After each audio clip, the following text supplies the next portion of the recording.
Ақшаңызды қайда саларыңызды білмей жүрсіз бе? Әлде қосымша табыс көзі керек пе? Студент болсаңыз немесе үйде отырып қосымша табыс тапқыларыңыз келсе, бұл видео сіздерге арналады. Вендинг қосымша табыс көзі, яғни 21 ғасырдың жаңа сауда түрі. Бұл вендинг бизнесі ешқандай да курс оқымайсың, таргет рекламаға жібермей-ақ дәл осы аппараттарды ең дұрыс локацияға қойып, тұрақты түрде айына қосымша табыс таба аласыздар.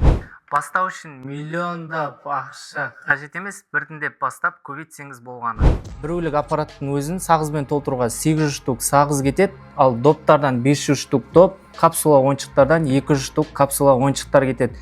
500 штук допты 100 теңгеден сатсаңыз 50 мың теңге табыс, 600 штук сағызды 50 теңгеден сатсаңыздар 40 мың теңге табыс, ал 200 штук капсула ойыншықты сатсаңыздар 20 мың теңге табыс түсетін болады. Бұл студенттерге қосымша табыс, декреттегі аналарға мүмкіндік, инвестицияны айналымға салудың ең тиімді жолы.